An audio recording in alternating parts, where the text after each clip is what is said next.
más o menos está más relacionado con las prácticas que nos quedan por delante con los alumnos en la tercera práctica. El problema de la obstrucción intestinal en muchos de los casos resulta ser de resolución quirúrgica. Y no siempre la solución es quirúrgica, pero en la gran mayoría de los casos el problema es de solución quirúrgica. La razón por la cual la introducimos dentro de los temas en la asignatura es que es el médico clínico el que tiene que diagnosticar la obstrucción intestinal. Y ante la sospecha de una obstrucción intestinal es que puede hacer la interconsulta con cirugía. Entonces, generalmente el paciente no va a la consulta con el diagnóstico de obstrucción intestinal. Él generalmente va por dolor abdominal y otros síntomas que vamos a ver a continuación. En consecuencia, generalmente va a ir a la consulta con el médico clínico. No va directamente a cirugía. Por esto es importante que abordemos este tema en sentido de que es el clínico, el médico clínico, o sea, el médico general, quien va a sospechar o diagnosticar la obstrucción intestinal y posteriormente, si es que así lo amerita, tendrá que llamar a una interconsulta con el cirujano. Muy bien, en cuanto a definiciones, decimos que ¿qué es obstrucción intestinal? Un trastorno del pasaje de los contenidos intestinales en sentido distal, o sea, un trastorno del pasaje de los contenidos del intestino hacia la parte distal, es decir, hacia la parte del colon y el recto. Entonces, todo lo que se oponga a este pasaje de contenidos es lo que llamamos obstrucción. Ahora, la obstrucción puede deberse a dos eventos importantes que tienen que ver con el problema de obstrucción intestinal, con el problema de esta alteración en el pasaje de contenidos intestinales hacia la parte distal. Una es la falla en la motilidad intestinal normal, que es lo que llamamos hilio adinámico, ¿verdad? Hilio paralítico también llaman, en la cual solamente existe una alteración en la motilidad del intestino. ¿De acuerdo? El intestino no se mueve normalmente. Y esto va a provocar los mismos síntomas que provocaría una obstrucción intestinal mecánica. La segunda opción es la verdadera obstrucción, podríamos decir, en la cual la obstrucción ya es mecánica. O sea, existe un obstáculo que impide que el contenido intestinal progrese hacia la parte distal. Cuando hablamos de obstrucción mecánica, depende principalmente del grado de impedimento al flujo intestinal. Este impedimento puede estar obstruyendo en forma parcial o en forma completa el intestino. Entonces, cuando es parcial, también lo llamamos suboclusión intestinal. ¿De acuerdo? Entonces, la obstrucción puede obstruir prácticamente la luz total del intestino o puede obstruir parte de la luz. Otra de las cosas importantes en obstrucción mecánica es el problema de dónde se produce la obstrucción, ya sea en el intestino delgado o en el intestino grueso. Entonces nos interesa saber dónde está. La obstrucción está en el intestino delgado o está en el colon. Otro elemento importante cuando hablamos de obstrucción mecánica. Ahora, la presencia de isquemia intestinal o ausencia de isquemia intestinal es importante, o sea, el compromiso de la vascularización del intestino a nivel de la obstrucción. Esto puede determinar prácticamente si va a ser necesario o no la extirpación del intestino isquémico. Esto resulta ser un factor importante en la obstrucción intestinal. Estas distinciones de obstrucción parcial, completa, intestino delgado, intestino grueso, tienen importancia desde el punto de vista pronóstico y terapéutico. Es diferente que tengamos una obstrucción a nivel del colon a que tengamos una obstrucción en el intestino delgado. Esto, por ejemplo, tiene que ver mucho con la carga bacteriana que observamos a nivel del intestino delgado en relación a una carga bacteriana importante a nivel del colon. Entonces, el problema de la isquemia a nivel del intestino delgado va a traer consecuencias diferentes de las consecuencias que produzca un intestino isquémico a nivel del colon.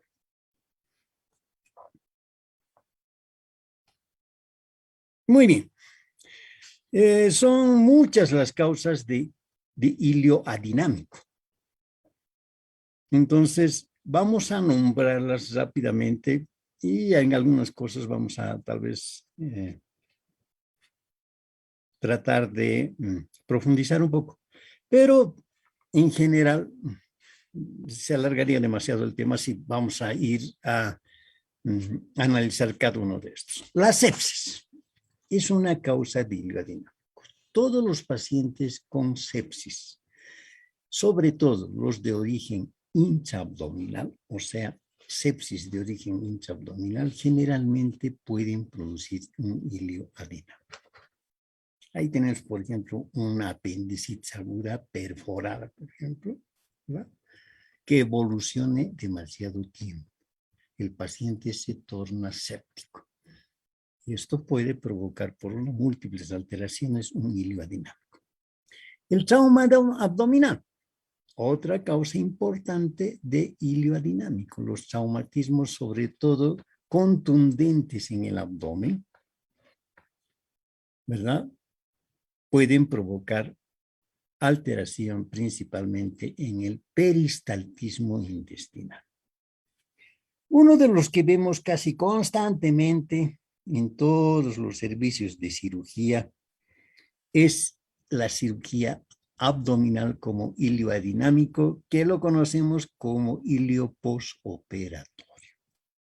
Este tal vez es el hilio que vemos con mayor frecuencia porque la mayoría de los pacientes que tienen cirugía abdominal por cualquier causa, ¿de acuerdo? No solamente digestiva, sino por cualquier causa en la cual se haga o se abra la cavidad abdominal y se manipulen los órganos de la cavidad abdominal, generalmente van a producir un hilio adinámico.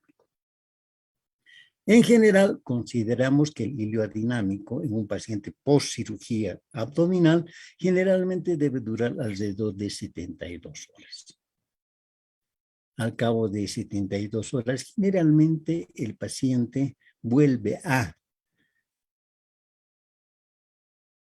tener peristaltismo intestinal. Algunos pacientes antes de las 72 horas. Cuando está más allá de las 72 horas, el paciente debe ser ya investigado, porque pudiera estar sucediendo alguna otra complicación. Pero en general, el hilio postoperatorio es un hilio que dura generalmente 72 horas. La diabetes mellitus, que generalmente está en relación con los niveles de glucosa, y se ha visto que la hiperglucemia es capaz de producir en algunos casos hilio adinámico, principalmente por compromiso de la neuropatía o del compromiso de la inervación autonómica, lo que llamamos neuropatía autonómica en los pacientes con diabetes mellitus. Trastornos metabólicos. Hay múltiples trastornos metabólicos que pueden producir hilo adinámico. Uno de los más importantes en los pacientes, sobre todo con una deshidratación importante, deshidratación severa en los pacientes, sobre todo el problema de la hipopotasemia. Luego tenemos también la depresión del magnesio y la depresión del calcio, que pueden provocar hilo adinámico. Hay fármacos que pueden producir hilo adinámico, como ocurre, por ejemplo, con los antidepresivos, ¿verdad? Los antidepresivos tricíclicos, como la imipramina, ¿no?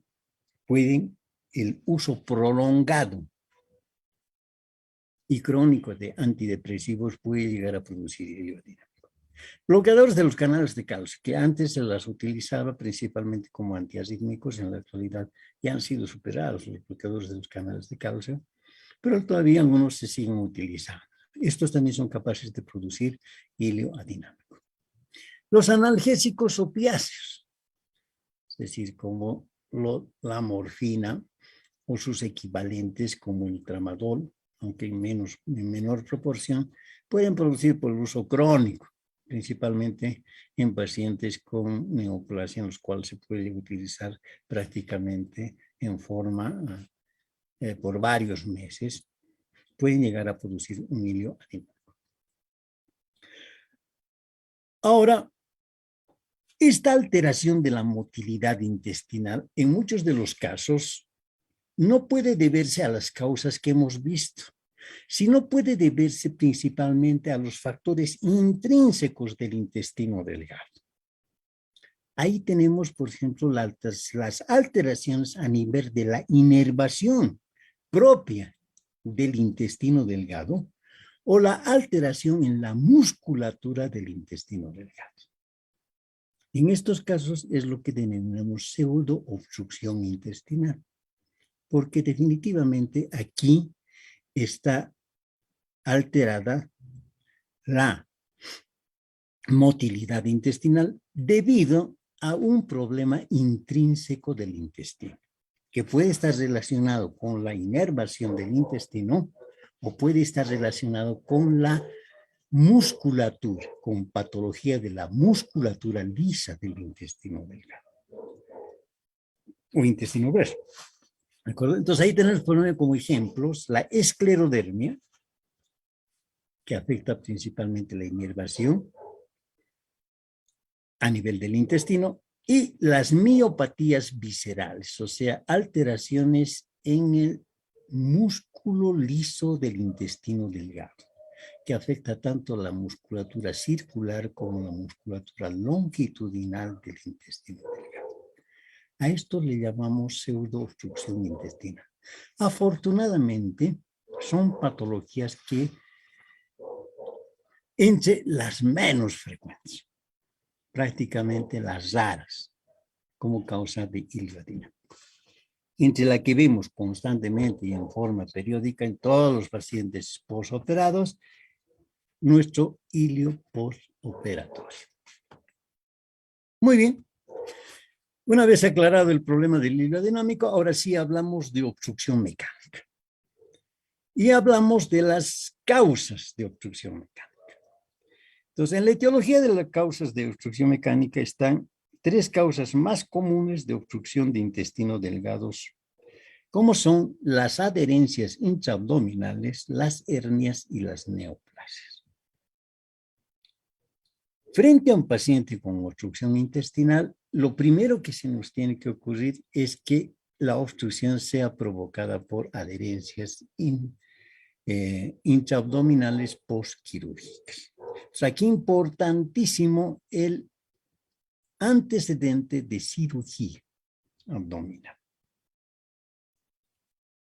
Esta es una de las causas por la cual, por ejemplo, es importante el diagnóstico precoz en la apendicitis aguda. Porque si la evoluciona una apendicitis aguda y esta se llega a perforar, con todas las complicaciones que pueda tener, un absceso periapendicular o un absceso en la región de fosa ilíaca derecha, o un vaciamiento hacia la cavidad, hacia la cavidad libre. Todas estas complicaciones que pudieran surgir como consecuencia de la perforación del apéndice van a provocar a la larga, no en todos los pacientes, pero pueden provocar, tienen mayor predisposición este tipo de pacientes a desarrollar adherencias intraabdominales posteriormente, que generalmente pueden aparecer meses o años después de la cirugía. De ahí la importancia del diagnóstico.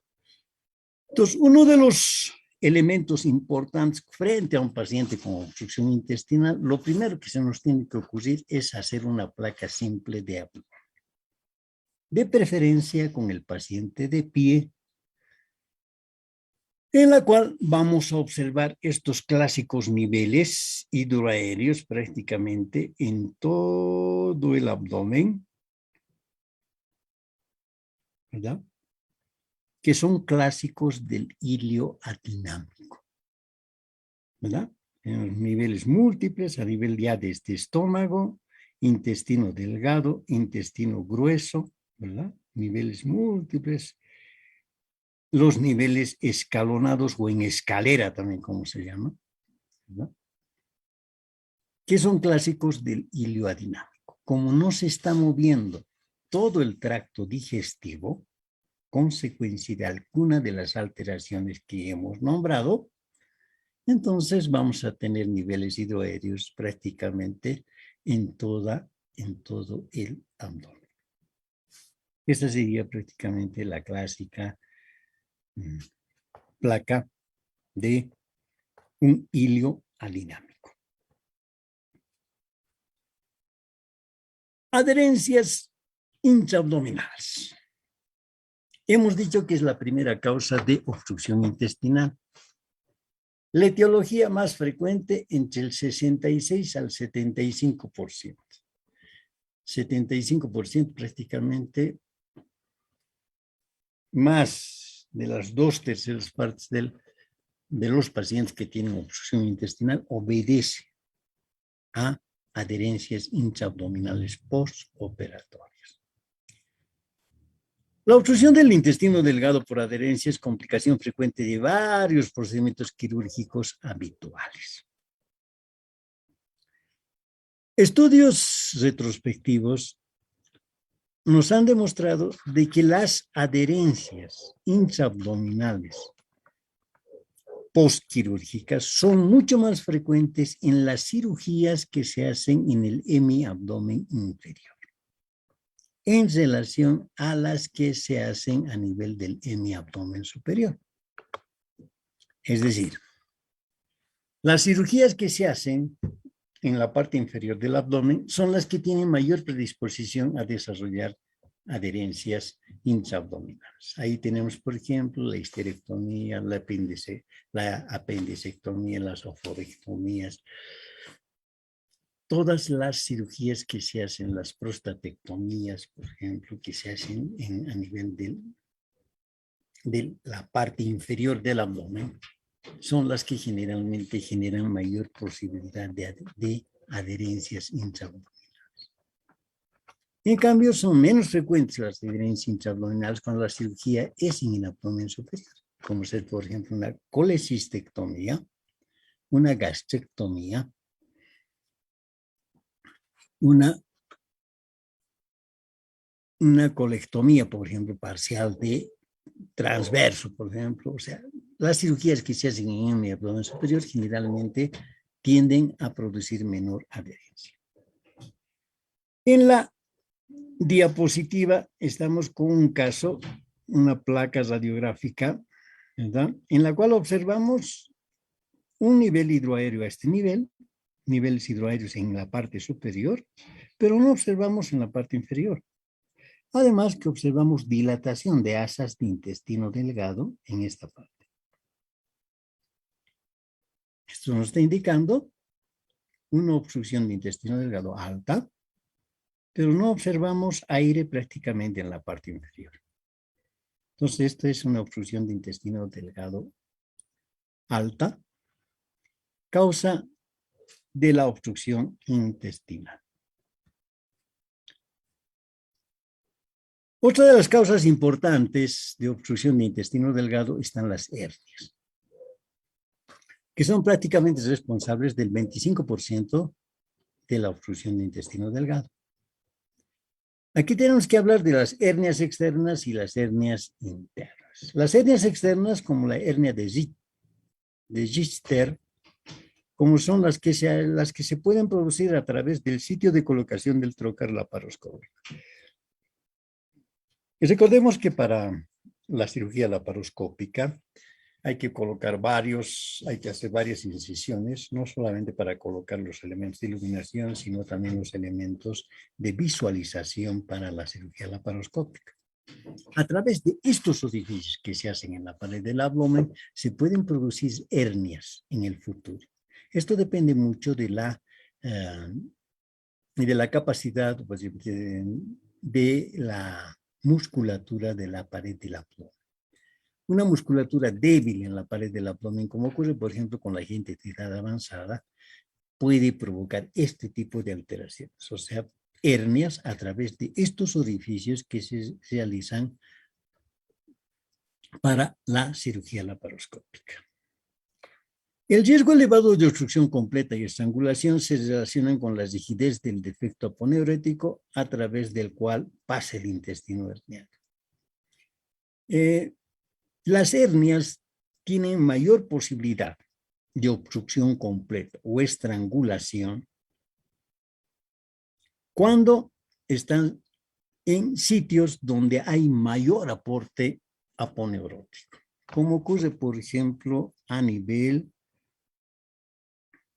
de las hernias femorales o crurales, donde el aporte aponeurótico es importante. Recuerden que aquí van a confluir todas las aponeurosis de los músculos rectos del abdomen, los músculos oblicuos del abdomen y el músculo transverso. O sea, todas estas aponeurosis se van a insertar en esta parte. Entonces, una pared prácticamente rígida en esta zona.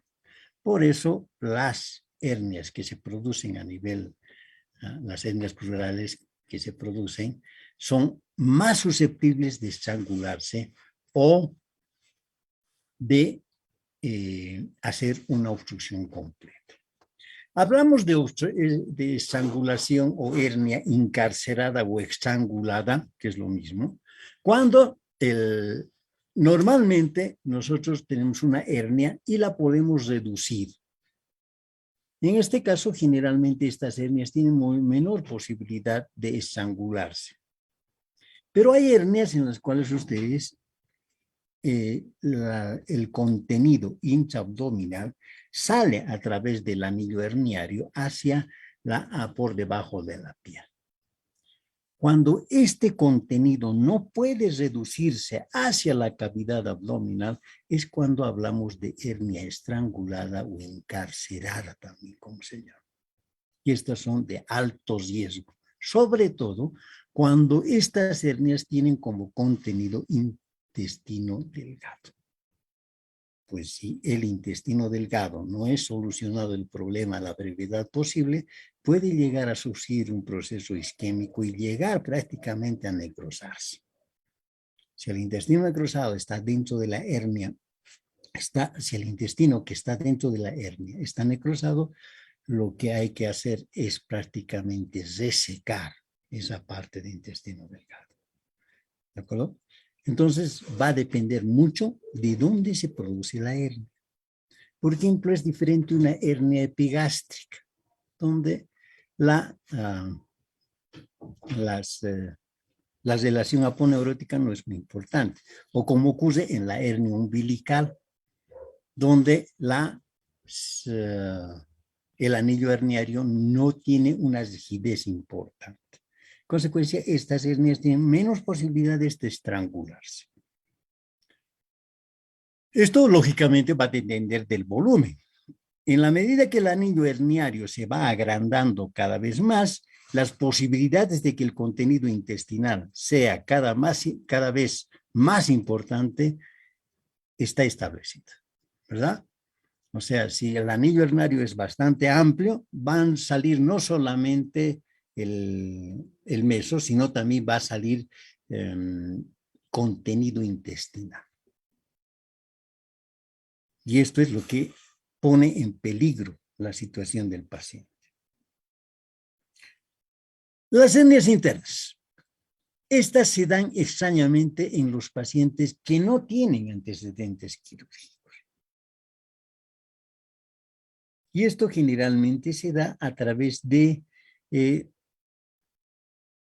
relaciones, o podríamos decir, implantaciones características del peritoneo visceral, que va de un órgano a otro, que llamamos meso, ¿verdad? El que va de un órgano a otro. Este paso del peritoneo de un órgano a otro puede dejar orificios naturales, por los cuales prácticamente el intestino delgado puede ingresar en este orificio y producirse una hernia interna, en la cual, lógicamente, en el paciente no vamos a encontrar el antecedente de cirugía. ¿De acuerdo? Entonces, las posibilidades, claro que son las más raras, este tipo de hernias, ¿verdad? Las hernias internas. Entonces, ahí están, por ejemplo, las paraduodenales y las obturatrices, que pueden producirse a través de estas alteraciones, principalmente del peritoneo visceral, cuando pasan de un órgano a otro órgano. Pueden crearse orificios en los cuales, a través de los cuales pueden pasar partes del intestino delgado, produciendo una hernia interna. Neoplasias. Es la tercera causa y es la más rara. Es la que prácticamente en la última que podemos pensar frente a un paciente con obstrucción intestinal, es la última posibilidad en la cual el paciente podría ser la causa de obstrucción. Este tipo de causa de obstrucción por neoplasia es más frecuente a nivel del colon que a nivel del intestino delgado. Entonces decimos que es más frecuente que el intestino delgado se obstruya por compresión extrínseca o invasión local por neoplasias gastrointestinales. O sea, el intestino delgado, si hablamos de neoplasias, generalmente va a ser obstruido por invasión o compresión extrínseca de alguna neoplasia de otro órgano, o invasión de el intestino delgado por neoplasia de otro órgano. ¿Cómo ocurre, por ejemplo, con las neoplasias de útero? ¿Verdad? Que en su evolución pueden llegar a invadir el intestino delgado.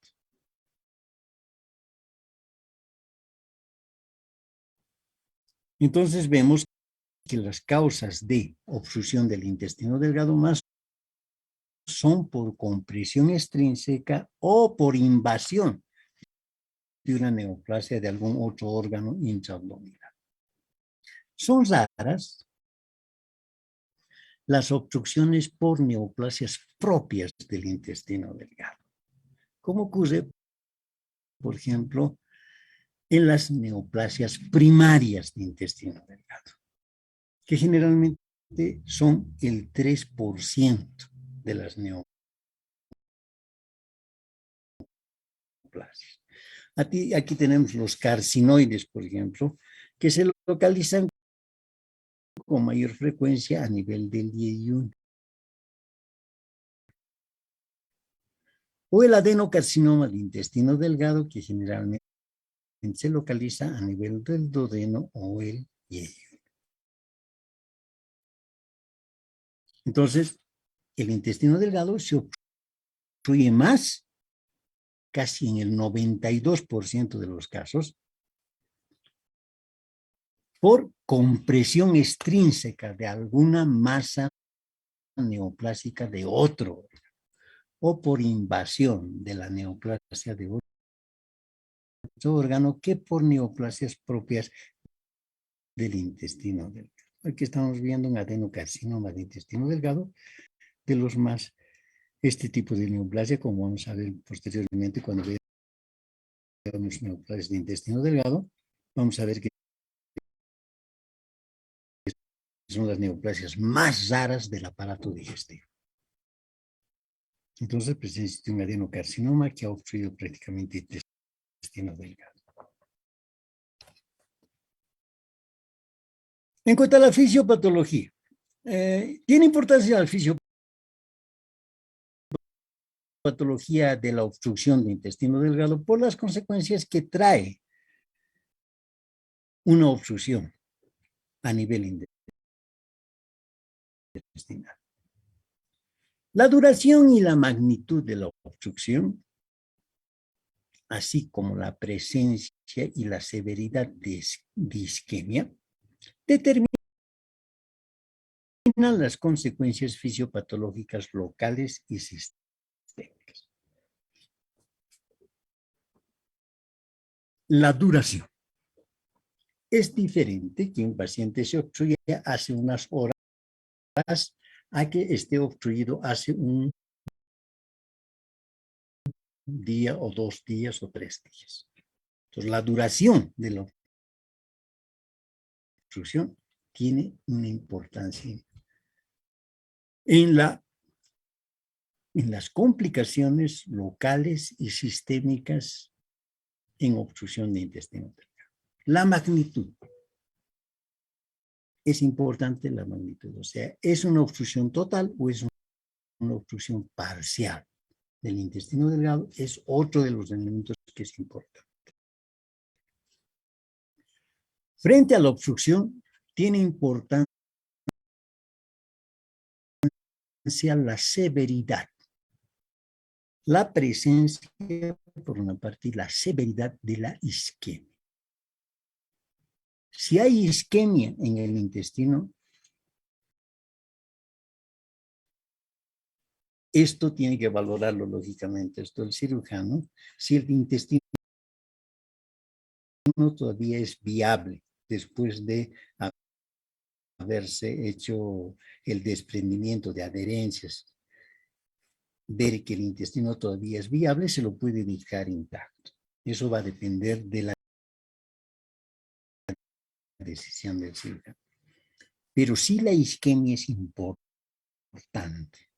que prácticamente ha necrosado el intestino, entonces en estos casos corresponderá hacer una resección parcial de la parte necrosada. Entonces vemos que la presencia de isquemia por una parte y la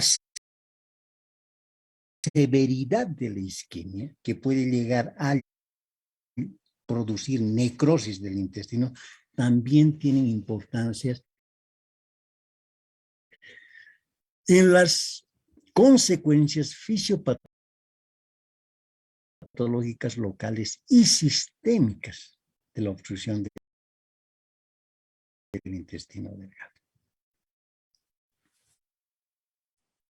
Entre otras consecuencias que produce la obstrucción intestinal está la acumulación de líquido y aire dentro de la voz. En la medida que la obstrucción es completa, prácticamente todo el líquido que se está produciendo o que está progresando dentro del intestino no va a poder pasar hacia la parte distal. En consecuencia, hay acumulación, no solamente de líquidos, sino también de aire. Que generalmente, en la gran mayoría, sabemos que el aire del intestino en una gran proporción es aire deglutido. La acumulación de aire y acumulación de líquido en la parte preobstructiva, podemos decir, del intestino.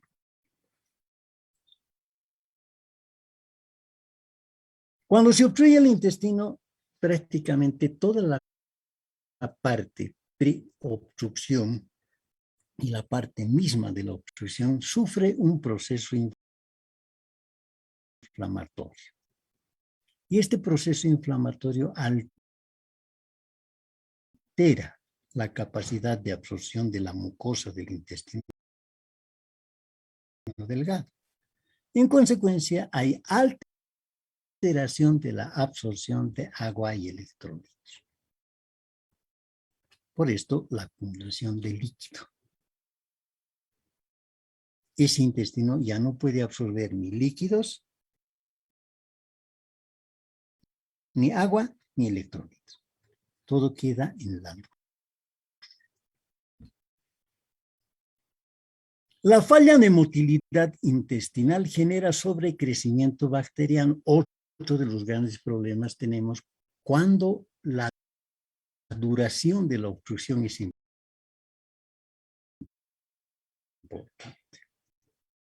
En esta parte preobstructiva, prácticamente se produce sobrecrecimiento bacteriano. Esto va a depender mucho de que si la obstrucción es en la parte proximal o en la parte distal. Si es en la parte distal, es mucho más probable el problema del sobrecrecimiento bacteriano. O sea, la multiplicación bacteriana a nivel de la parte preobstruida es mucho más importante. Esto va a modificar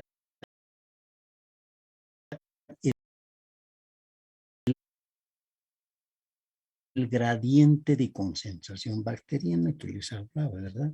Es diferente que una obstrucción a nivel de la parte proximal del yeyuno, donde la concentración bacteriana es menor en relación a la parte distal del intestino delgado, como el ileum terminal, por ejemplo, donde la concentración bacteriana es altísima. Recordemos que el peristaltismo intestinal es el que mantiene prácticamente este gradiente de concentración bacteriana. Es decir, va barriendo prácticamente el peristaltismo intestinal, todas las bacterias hacia la parte distal, de tal manera de que no haya sobrecrecimiento en alguna parte del intestino delgado. Lo que no ocurre cuando hay obstrucción.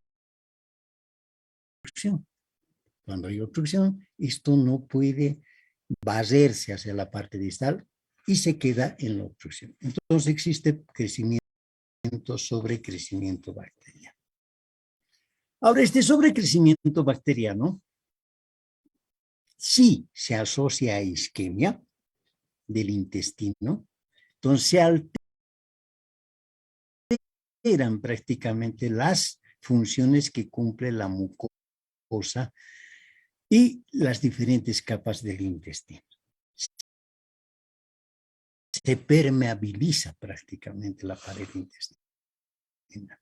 Y esto va a provocar transporte de bacterias primero hacia los ganglios linfáticos.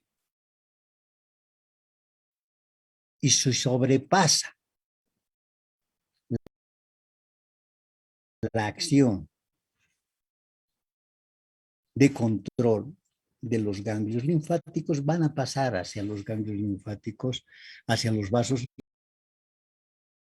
linfáticos, hacia el conducto torácico, introduciéndose en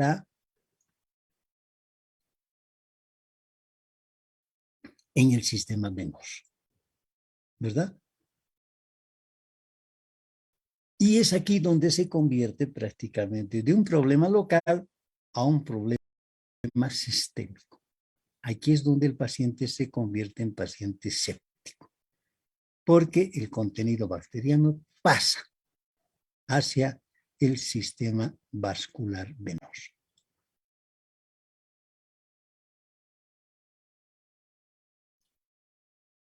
Las manifestaciones sistémicas de obstrucción de intestino delgado se relacionan principalmente con la hipovolemia.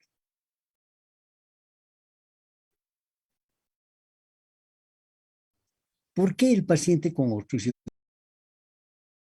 intestinal tiende a la hipovolemia? Uno, por la pérdida de líquido hacia la luz intestinal. Como ya hemos dicho, hay acumulación de líquido dentro del intestino porque no hay absorción de agua y electrolitos. Entonces, hay una pérdida de agua hacia la luz intestinal. Hay una pérdida de agua hacia la pared intestinal. O sea, todo el intestino se ve inflamando en la parte donde está obstruida. En consecuencia,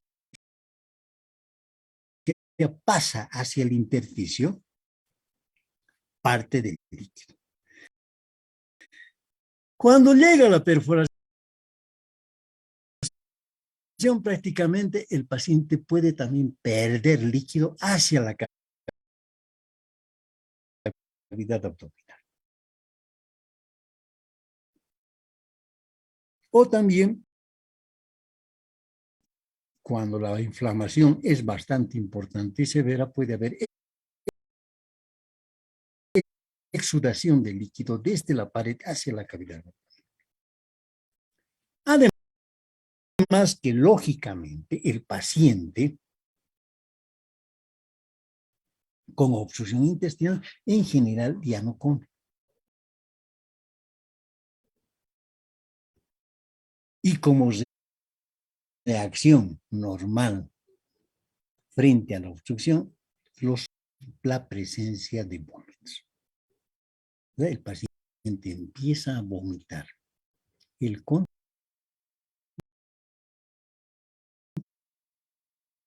intestinal que está por encima de la obstrucción. Entonces, todas estas causas hacen que el paciente llegue a un estado de hipovolemia. El paciente está deshidratado. Otro de los problemas que se produce en la obstrucción es como consecuencia de esto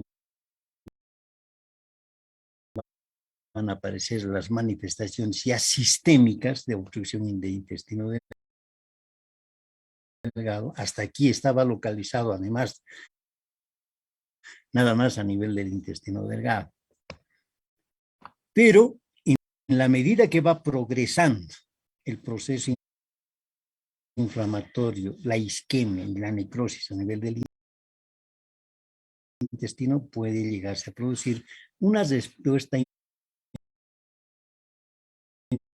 inflamatoria generada por el intestino isquémico o gangrenoso, con liberación de radicales libres hacia el torrente sanguíneo, provocando falla orgánica en el paciente y finalmente mortalidad asociada. Entonces, en la medida que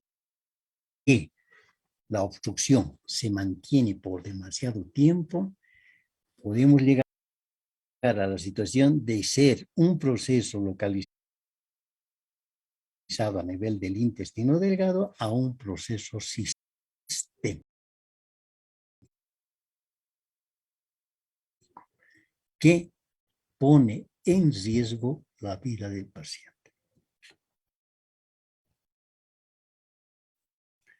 En cuanto a presentación clínica, el dolor de tipo cólico periumbilical de comienzo súbito, vómitos, estreñimiento y distensión abdominal es lo que generalmente suele presentar el paciente. Al ser una víscera hueca, lógicamente, el dolor que presenta el paciente generalmente es dolor de tipo cólico o tipo retortijón, también como llamamos, ¿verdad? Generalmente localizado a nivel de la región periumbilical, o sea, a nivel del mesorrastre, porque esta más o menos es la relación anatómica con el intestino delgado.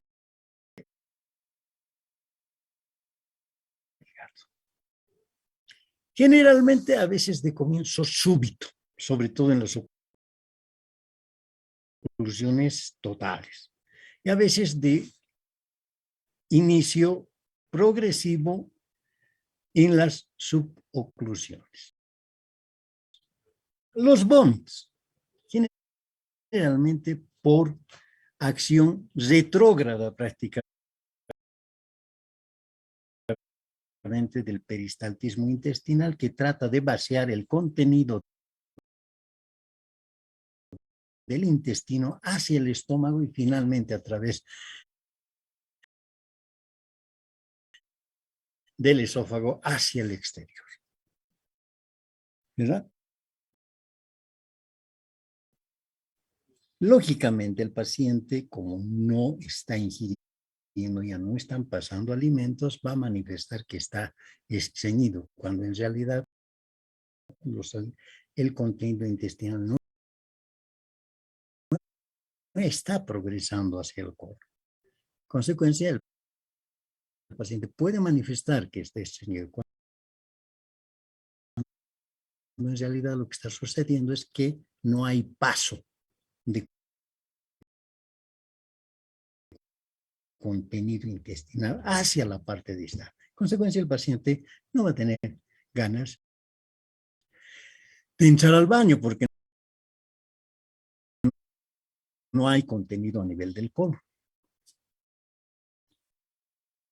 Y lo clásico, la distensión abdominal, que en intestino delgado generalmente es leve o moderada, a diferencia de lo que ocurre cuando hay obstrucción de intestino grueso, donde la distensión abdominal es muy importante, es lo que llama la atención. En cambio, en obstrucción de intestino delgado, generalmente la distensión abdominal puede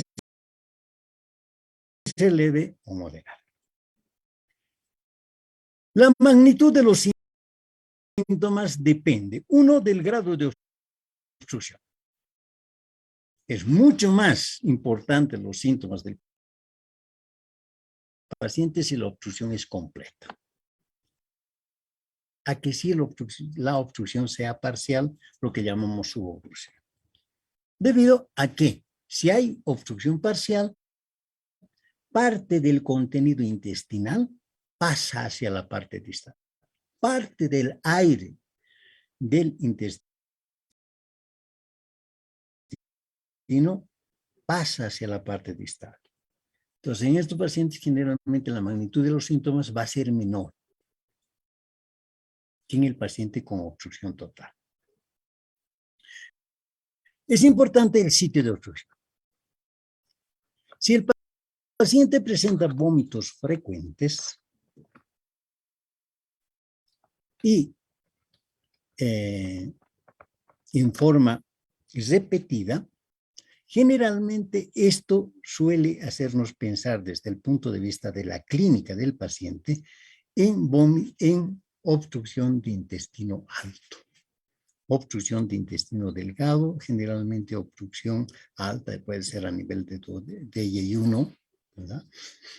Donde el paciente va a presentar distensión, va a presentar frecuentes vómitos.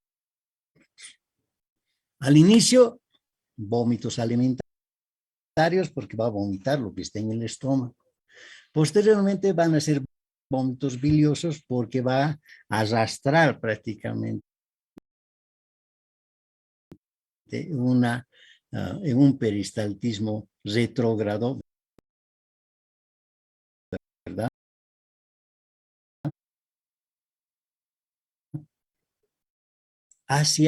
Desde el intestino hacia el estómago. Entonces, los vómitos biliosos pueden estar presentes en este tipo de pacientes. Como ya dijimos, la distensión abdominal va a depender. Generalmente en intestino delgado, la distensión suele ser leve o moderada. La duración de la obstrucción. El dolor cólico característico del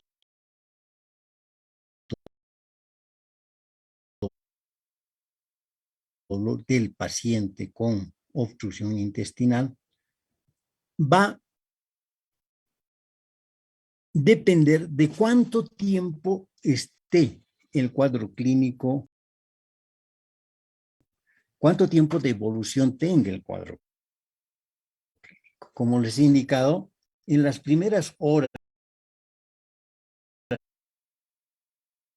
de la obstrucción, generalmente el intestino trata de vencer la obstrucción. En consecuencia, en este momento, cuando el dolor es importante.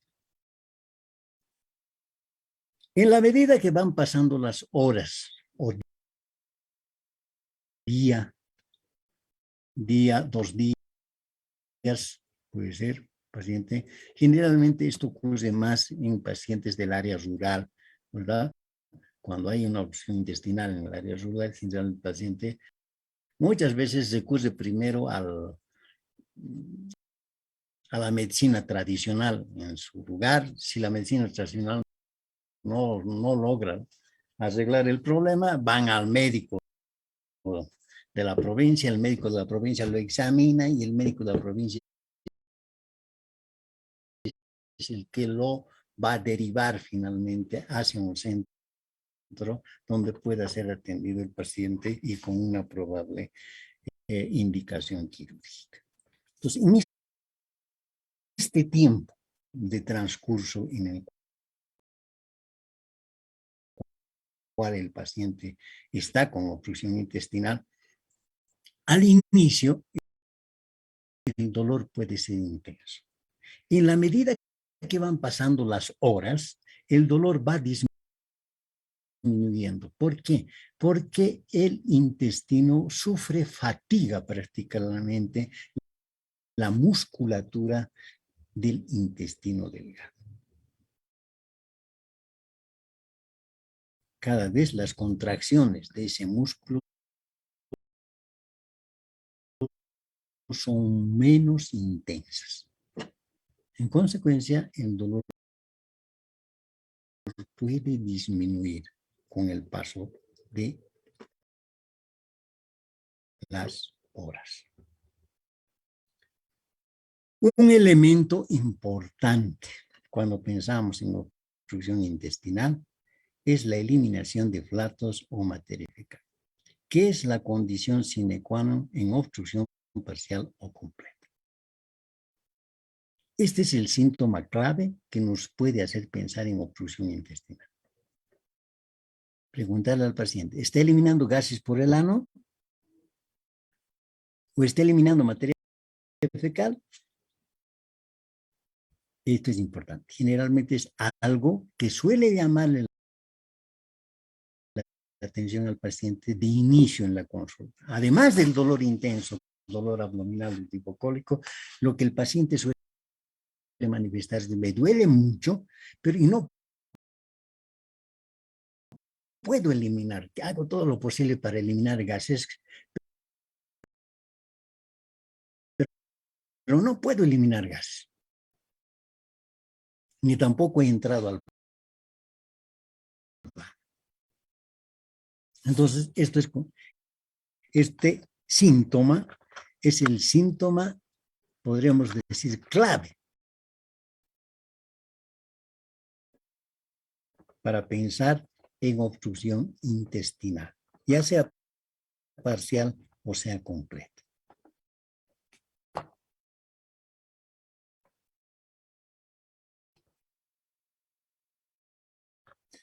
Al examen físico, la auscultación, aumento de sonidos intestinales, borborismo, obstrucción prolongada, ruidos hidroaéreos ausentes. Como ya hemos indicado, esto va a depender. Cuando hacemos auscultación en abdomen, si el paciente tiene obstrucción de 1 hora o 2 horas, vamos a encontrar ruidos hidroaéreos intestinales importantes de, como decimos, de ruidos peristálticos, los llamamos también de intensidad importante, ¿verdad? Y también se pueden escuchar borbónicos en las primeras horas. Si el paciente ya tiene varias horas de evolución de la obstrucción intestinal, probablemente los ruidos hidroaéreos no estén presentes, estén disminuidos o de última pueden estar ausentes. Esto va a depender mucho de la evolución del cuadro. Evidencia de peritonitis, obstrucción estrangulada, generalmente la indicación de la parotomía urgente. Esto ocurre principalmente a nivel de las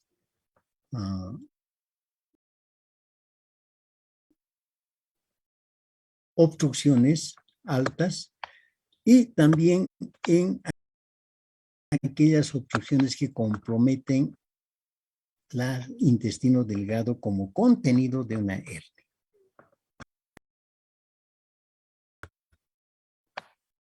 Más al contrario, cuando hay proctorragia, sangre oculta en heces o ulceración intestinal, generalmente corresponden a ulceración intestinal y en estos casos hay que pensar que la causa de la obstrucción puede ser un adenocarcinoma. Normalmente es raro que el paciente con obstrucción intestinal por otra causa pueda tener proctorragia o sangre oculta en materia fecal, que corresponden generalmente a ulceración intestinal, úlcera de la mucosa intestinal. Entonces, en muchos de los casos, en estos casos, se puede sospechar de que la obstrucción intestinal sea consecuencia de una neoplasia del intestino delgado. Masa sensible en el sitio de hernia inguinal o umbilical, esta es la causa. Generalmente si observamos una hernia en el paciente bastante importante y hay dolor a nivel, una masa sensible en el sitio de la hernia inguinal, o sea, hernia inguinal o hernia umbilical, esta es la causa de la obstrucción. Se ha obstruido el paciente por el contenido que tiene la hernia.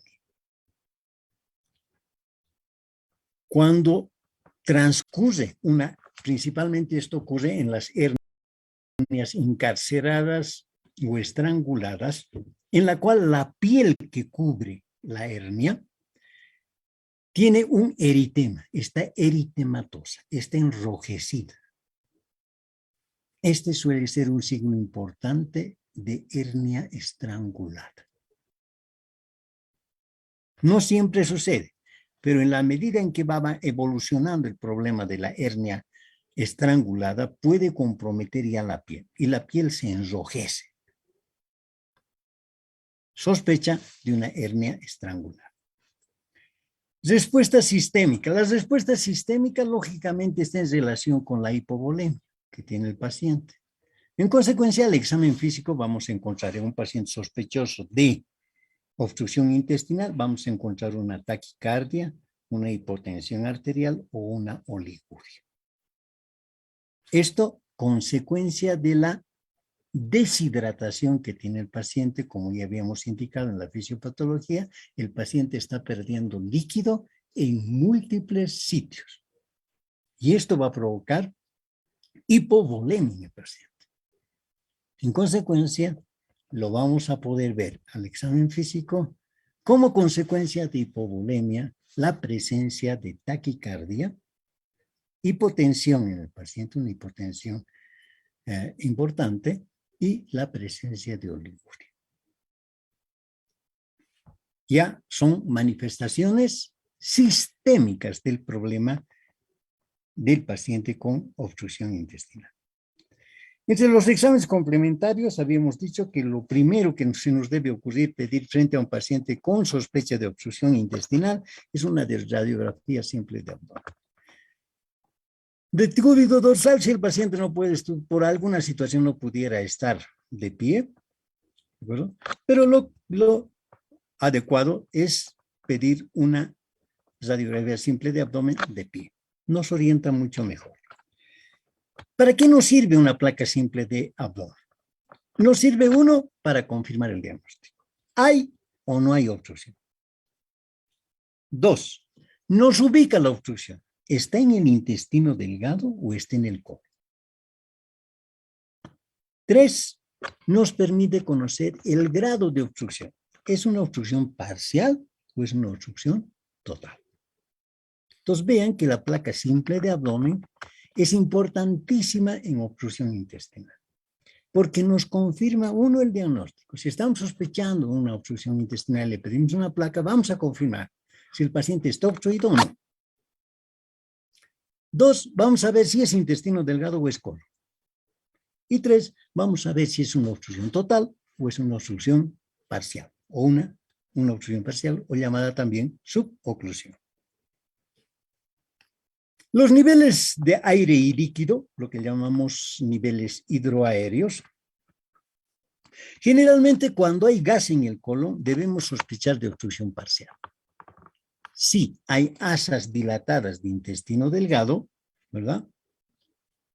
Como en el presente caso, donde vemos obstrucción, asas dilatadas de intestino delgado, vemos prácticamente en la parte inferior poco gas, pero hay un poco de gas a nivel del intestino grueso.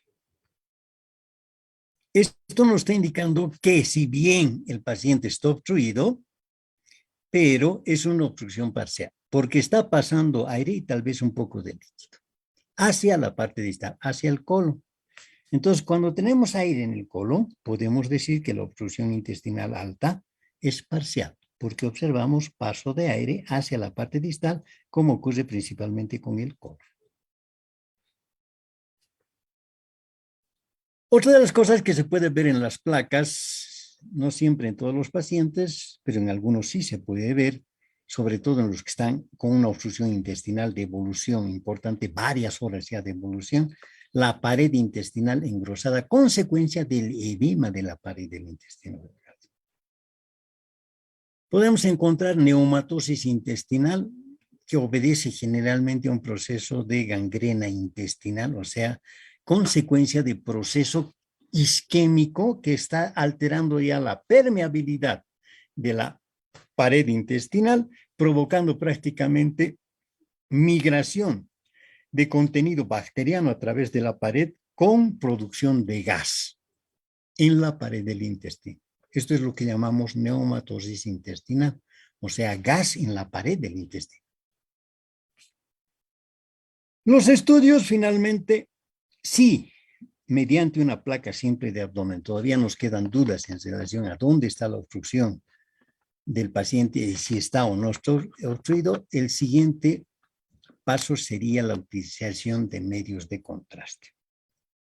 Los estudios con contraste proveen información y diagnóstico definitivo, presencia o ausencia de obstrucción, y además nos permiten ver si la obstrucción es parcial o es completa. Esto lógicamente vamos a ver en qué paciente lo hacen, realizamos un estudio contrastado, ¿verdad? Porque si la placa simple de abdomen ya nos ha dado el diagnóstico y nos ha localizado la lesión, ya no tiene sentido hacerle un estudio contrastado, ¿verdad? La indicación viene a ser prácticamente en aquellos pacientes en los cuales haya duda prácticamente de si hay o no hay obstrucción o el sitio de obstrucción del intestino. En la placa ya estamos viendo un estudio ya contrastado, ¿verdad? De colon, en la cual estamos viendo esta obstrucción, ¿verdad? No, perdón, intestino delgado. Estamos viendo las clásicas válvulas conniventes, ¿no? Donde vemos la obstrucción. En este caso, una obstrucción lamentablemente de origen neoplásico, ¿verdad? Un hilo prácticamente de contraste pasa hacia la parte distal. Bueno, tratamiento. Como el paciente está perdiendo cualquier cantidad de líquido hacia diferentes sectores, como ya hemos indicado, ¿verdad? La reposición del volumen es una de las cosas importantes en el tratamiento. ¿De acuerdo? La reposición hidroelectrolítica, porque hemos visto que el paciente no solamente pierde líquido, sino también pierde electrolitos. En consecuencia, la utilización de soluciones cristaloides como el Zinger normal o el Zinger lactato tendrá importancia en el paciente. Como consecuencia de la deshidratación severa, sobre todo en aquellos pacientes que tienen varias horas de evolución de la obstrucción, será importante la colocación de una sonda Foley que nos permite evaluar, por una parte, la reposición que estamos haciendo con el paciente y nos permite además ver el grado de oliguria o anuria en el cual se podría encontrar el paciente. Entonces, la reposición nos va a permitir determinar si el paciente empieza a orinar. Esto nos está permitiendo valorar prácticamente la reposición de líquidos en el paciente. Es importante solicitar ionograma porque hemos visto que estos pacientes con obstrucción intestinal, sobre todo aquellos que tienen una evolución prolongada de la obstrucción, importante solicitar ionograma porque se producen alteración en la absorción de electrolitos. Eso nos interesa sobre todo la presencia del potasio. Porque además de haber obstrucción mecánica, si el paciente está con hipopotasemia, puede asociar un hilo adinámico. Entonces, para esto es importante conocer el ionograma del paciente. Uno de los elementos importantes cuando es una obstrucción intestinal alta es la colocación de sonda nasogástrica. La sonda nasogástrica nos sirve, uno, para descomprimir el intestino y para descomprimir el intestino delgado y descomprimir el estómago. O sea, sacar prácticamente todo el aire y el líquido. Que el intestino en gran parte nos va a ayudar a esta evacuación. ¿Ya? Como tratar de eliminar prácticamente el líquido que está por encima de la obstrucción. Entonces, para esto la sonda nasogástrica nos sirve para descomprimir, porque en la medida que vaya aumentando la presión intraluminal a nivel del intestino, mayores son las posibilidades de que el paciente presente proceso isquémico a nivel de la obstrucción. Entonces, nos interesa descomprimir el intestino. En la obstrucción de intestino delgado completa, generalmente requiere una laparotomía temprana, administrar antibióticos de amplio espectro. Ya sabemos que hay sobrecrecimiento bacteriano. En la fisiopatología de la obstrucción hemos visto que hay sobrecrecimiento bacteriano. En consecuencia, la administración de antibióticos, sobre todo antibióticos que cubran la flora gram negativa y anaerobios, dependiendo sobre todo en obstrucción, ya sea alta o baja. Entonces, la administración de antibióticos es importante. Y, lógicamente, la laparotomía temprana, ¿verdad? Hay que ingresar al quirófano y, si es por adherencias, prácticamente resecar las adherencias, liberar el intestino que sea obstruido por adherencias y la administración principalmente de antibióticos. En obstrucción de intestino parcial, obstrucción intestinal de intestino delgado parcial, la reposición de líquidos y electrolitos es un elemento importante, como ya lo hemos dicho, ¿verdad? Y debemos darnos un plazo. El paciente está con sonda nasogástrica y le estamos administrando todo por vía parenteral, prácticamente administración de líquidos y electrolitos. Lo observamos por 24 a 48 horas. Si el paciente al cabo de esto, sobre todo en obstrucción, estamos hablando de obstrucción parcial del intestino delgado. Si el paciente no evoluciona favorablemente, es lógico que le hacemos una placa de control, ¿verdad? Al ingreso una placa donde observamos la obstrucción. A las 24 horas otra placa, ¿verdad? Dependiendo esto de la evolución del paciente. Otra placa de control. Si observamos que no hay mejoría en el paciente, sigue persistiendo los signos radiológicos de obstrucción. En consecuencia, el paciente, al cabo de las 48 horas de observación, si no hay resolución de la obstrucción, debe iniciarse manejo quirúrgico del paciente. En la actualidad, uno de los métodos de tratamiento quirúrgico en el paciente con obstrucción intestinal, sobre todo cuando hay sospecha de adherencias postquirúrgicas intraabdominales, es la laparoscopia. Muchas veces la laparoscopía resuelve prácticamente la obstrucción intestinal producida por adherencias. Resulta ser un método de tratamiento muy adecuado desde el punto de vista de la menor agresión en el paciente y el tiempo de recuperación rápido en el paciente. Finalmente, para terminar, hablamos así rápidamente y a grandes rasgos la obstrucción de intestino grueso. A diferencia de lo que sucede con la obstrucción de intestino delgado, aquí las causas de obstrucción del intestino grueso son principalmente las neoplasias, como el adenocarcinoma. En nuestro medio, una causa importante de obstrucción de intestino delgado es el vólvulo de sigmoide y más raramente el vólvulo de ciego. Una causa muy importante, sobre todo en la parte de los valles y parte del oriente, es muy frecuente el problema del vólvulo de sigmoide. Y raramente el vólvulo de ciego. Y otra causa un poquito más rara y que hay que sospechar en los pacientes de edad avanzada es el problema de las estenosis secundarias a diverticulitis. Esto, por ejemplo, se ha comentado mucho como problema como patología en el Papa, ¿verdad? Según lo que indican, según los reportes médicos, el paciente ha sido operado por una estenosis secundaria de una diverticulitis colónica. En consecuencia, esta suele ser una causa rara de obstrucción de colon. En nuestro medio, una de las causas frecuentes de obstrucción de intestino grueso es el vólvulo. Como estamos viendo aquí, en esta placa de colon, la clásica mordida de manzana en el cáncer de colon. En cuanto a la fisiología, a la fisiopatología de las obstrucciones, ahora sí de intestino grueso. Aquí, la fisiopatología de la obstrucción del colon depende mucho de la competencia de la válvula ileocecal.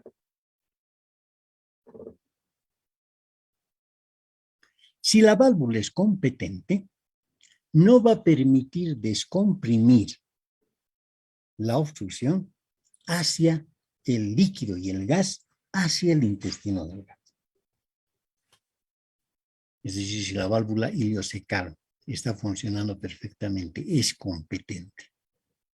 No permite el retroceso, porque recuerden que una de las funciones de la válvula ileocecal es prácticamente medir el flujo de contenido desde el intestino delgado hacia el ciego,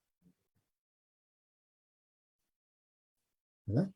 Y impedir el retroceso del contenido del ciego hacia el intestino delgado. Eso es lo que hace la válvula ileocecal cuando es competente. En la obstrucción, lamentablemente, este problema, esta función normal de la válvula ileocecal resulta ser una desventaja porque no permite descomprimir el colon hacia el intestino delgado. O sea, no permite el reflujo, podríamos decir, retrógrado del contenido del ciego hacia el intestino delgado. En consecuencia, en estos casos, la obstrucción cada vez va a ir aumentando más la tensión a nivel del colon, lo que puede traducirse en una serie de alteraciones, principalmente fenómenos isquémicos. Si la válvula es incompetente, en estos casos sí, en este tipo de pacientes la obstrucción va a progresar más lentamente porque va a permitir la descompresión del colon hacia el intestino delgado. Entonces vemos que la función de la válvula ileocecal, la función normal, puede favorecer o desfavorecer en el caso de obstrucción de colon. Aquí estamos viendo el clásico vólvulo de sigmoide. Prácticamente no llegamos a ver todo el sigmoide. ¿Verdad? Estamos viendo parte, porque es tan enorme que prácticamente no ha ingresado en la placa. ¿Verdad? Este es el clásico vólvulo de sigmoide. Tratamiento. La obstrucción colónica completa requiere descompresión operatoria de emergencia. Los objetivos importantes de la obstrucción de colon es uno, descomprimir con rapidez el colon obstruido, porque cuanto más permanezca obstruido, mayor sea la tensión sobre las paredes del colon, mayor las posibilidades de isquemia y finalmente necrosis del colon y en consecuencia perforación del colon. Dos, tratar la obstrucción en forma definitiva. Si es un bulbo de sigmoide, en la actualidad lo que se hace es una sigmoidectomía, sacar todo el sigmoide y hacer una anastomosis término-terminal de lo que queda de colon en la parte distal y en el cabo proximal. Esa es la solución definitiva para el problema. Y tercero, restablecer la continuidad intestinal. Al hacer esta anastomosis, estamos restableciendo nuevamente la continuidad intestinal desde la parte proximal del colon hacia la parte distal, o sea, hacia el recto. Esto es lo que hace la cirugía en la obstrucción principalmente de colon. Hasta hace tiempo había la operación de Hartmann, no sé si alguno alguna vez ha leído. Teníamos el problema del vólvulo, que el paciente no se hacía una anastomosis en un solo acto quirúrgico, la anastomosis termino-terminal. Generalmente se dejaba el cabo proximal, se hacía una colostomía, ¿verdad? Se lo abocaba a la piel, se dejaba una colostomía, por lo menos de varias semanas a meses, ¿verdad? Con una colostomía el paciente. Y el cabo distal se dejaba abandonado prácticamente dentro de la cavidad abdominal. Una vez que se establecía que no había alteraciones, no había más intestino necrosado, entonces se volvía a abrir el abdomen y se volvía a anastomosar prácticamente en forma término-terminal el cabo distal con el cabo proximal. Esta cirugía en la actualidad se ha aparecido. En la actualidad prácticamente el bulbo de sigmoide se hace con la experiencia que han adquirido en el manejo de esta patología los cirujanos, la hacen prácticamente en un solo tiempo. O sea, la colectomía parcial, es decir, la sigmoidectomía y la anastomosis término-terminal en un solo acto quirúrgico. Aquí estamos viendo nuevamente, lamentablemente, una obstrucción de colon por un problema de tipo neoplásico. ¿Verdad? Aquí está ingresando prácticamente el contraste a través del sigmoide y llega hasta esta parte donde llega a ser la estenosis producida por la neoplasia. Un adenocarcinoma de colon. Como causa de obstrucción colónica, que hemos dicho que es una de las causas también muy frecuentes en colon, a diferencia de lo que sucede en el intestino delgado. Muy bien, ahí terminamos este tema y no sé si hay alguna pregunta en relación a este tema.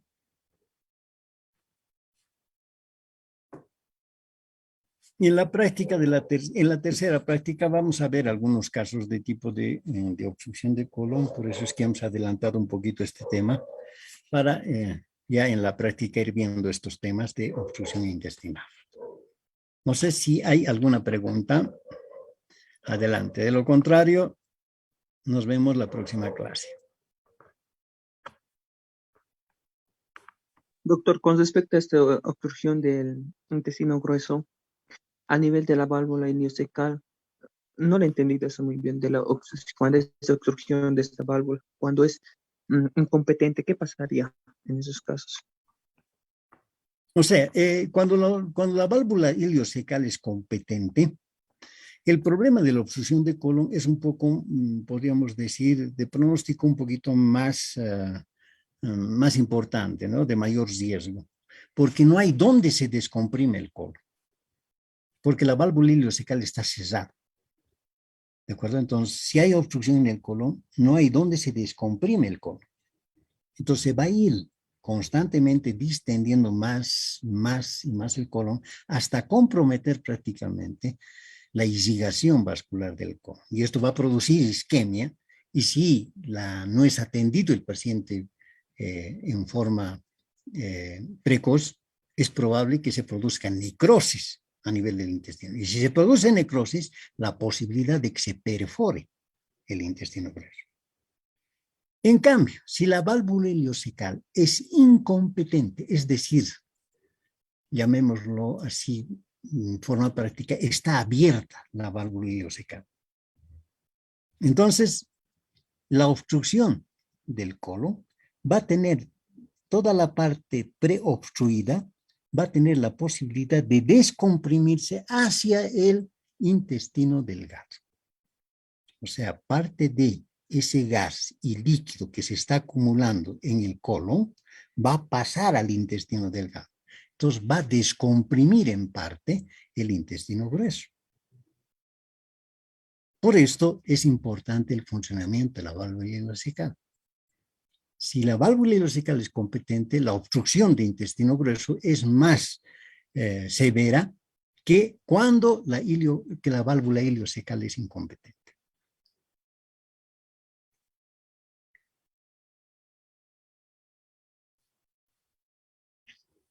No sé si hay alguna otra pregunta.